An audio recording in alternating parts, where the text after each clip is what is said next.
Hello, my name is Russell, and I'm 20 years old. Is this the way every story here starts? And then they start complaining about how terrible their life is, blah, blah, blah. Well, I will begin my story differently. Everything is fine with me. At least, I prefer to think of it that way. I don't like to seem like a whiner to people, but my story started with death, as many sad stories here do. When I was 7 years old, my grandfather, my mother's father, died. But there was very little grief, as he, frankly speaking, was a really mean man, but he was also a very rich man.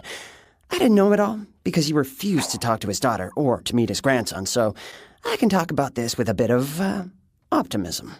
My mother spoke very little about her father. I only knew that as soon as he had the opportunity, my grandfather sent my mother to a private school somewhere up in the Swiss Alps. This school was supposed to transform her into a beautiful, noble lady, but the transformation failed. The only thing that my mother got from this education was that she now had no doubt about her European background. This fact didn't prevent her from jumping at the opportunity to marry the first guy that crossed her path, and that just so happened to be my father. My grandfather did not approve of having some woodcutter as his son-in-law, and no, he wasn't exaggerating. My old man has really been working as a woodcutter all of his life, so my mother didn't have the blessing from my grandfather before she got married. And along with this, for the better part of her married life, she didn't get a penny from my grandfather's pockets. That's why my childhood was pretty nice, but poor. Dad worked hard, trying to make enough money for his family to live, and my mother stayed home to raise me. From the age of 25, approximately, she suffered from a chronic hereditary joint disease. The arthritis even prevented her from doing housework, but my mother somehow managed to cope, and she also couldn't get a job because of it. But then my grandfather died, and everything that he owned became my mother's. I don't think she had ever counted on that. But my mother got everything. Grandfather's home, his business, and his bank savings. As soon as she legally had the inheritance, she sold everything that could be sold and left my dad and I. I have every reason to believe that it wasn't just the bad joints, but also the dubious moral qualities that were genetically transmitted to my mother from my grandfather. Dad took this all philosophically and calmly gave her the divorce without any claim for her money. First, he had his pride, and second, he didn't have money for a decent lawyer. But let me remind you, I'm not complaining. There are some advantages to being raised with only a father. It's cool in its own way, something like living in a true bros club. Never mind. After the divorce, my mother flew to Europe. Life in a relatively small city near the Canadian border seemed boring and depressing to her. You do remember her European background, right? Well, she perceived the old world as a place for high society. Maybe the transformation into a beautiful, noble lady had finally been completed. Anyway, as soon as she was done with all the formalities, my mother began her journey through every country in Europe. Yep, she never bought a house or an apartment. Instead, she just regularly changed cities and countries, met new people, and lived a luxurious life, as she imagined it, for herself. I learned all of this through the most detailed reports about her life by talking on Skype and these huge archives of photos she was sending me. Yes, oddly enough, my mother didn't cut off contact with me, and she even tried to remain friends with my father.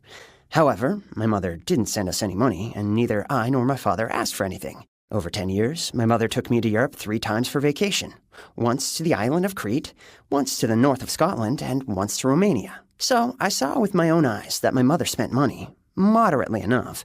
Her luxury was more demonstrative than real, more intended to make a good impression in pictures, as it is often the case on the internet, by the way. The only thing she didn't do was work.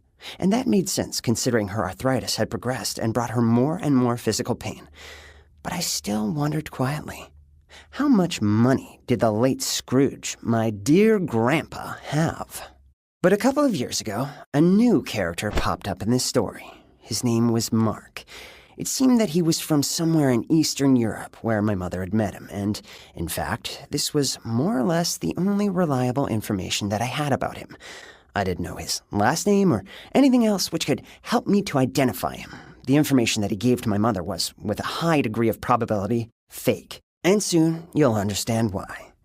Mom claimed that Mark was a practicing certified doctor, and they met when the pain from her arthritis became especially severe.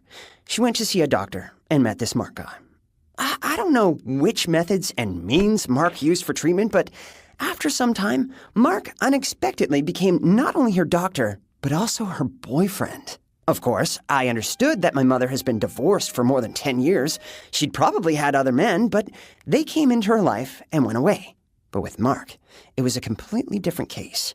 I met him during my last vacation with my mother in Europe, so I took a good look at this rogue and noticed how he influenced my mother. As you might have guessed, Mom was never very judicious, but now it had become a bit of a nightmare. First of all, by accident, I found out that my mother gave Mark full access to all of her accounts. He was supposed to plan their family budget, while their family income had already passed zero and was now approaching negative numbers.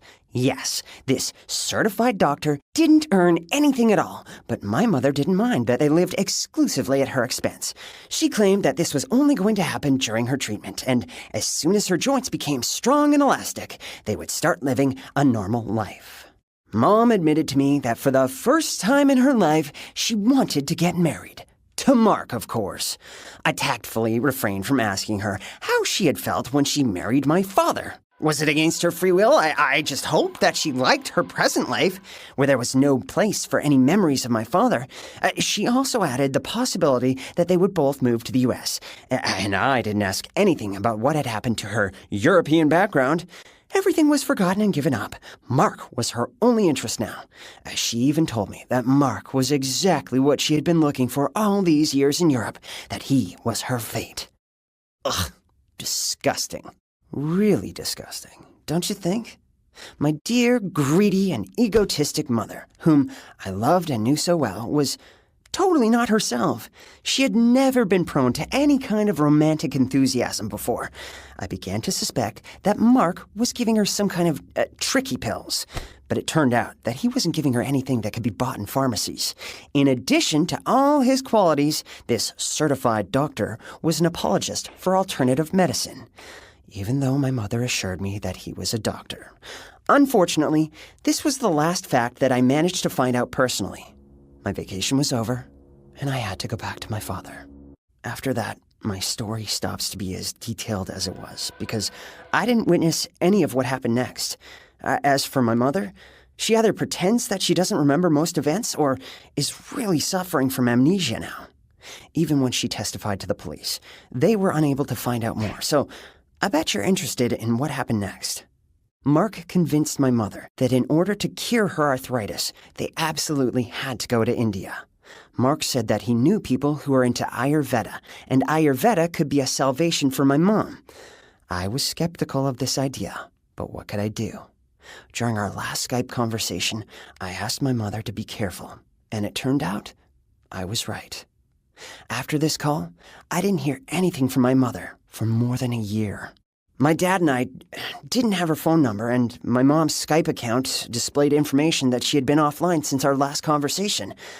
Up to this point, neither my dad nor I would have thought that we would ever be so worried about her life after all she had done to us. But it seemed that this time, it was actually a question of life and death. No matter what kind of person my mother might have been, she certainly did not deserve anything we were thinking of in this situation. My father and I did everything we could. We went to the embassy in India, but you understand, this is a country with a population of more than 1 billion people and an endless tourist flow. And we weren't even sure whether my mother applied for an electronic visa or if they found some other way to enter. And we had known nothing about Mark, let alone his citizenship. Also, we didn't know exactly where in Europe they had lived before they went to India. In general, we were powerless. And after a while, somebody called my dad's number from India. We thought it would be some official representatives, and we prepared for the worst. But it was an ordinary woman who had taken pity on a homeless white woman that she found not far from her home. The woman didn't say anything and only gave her a phone number, asking her to contact us.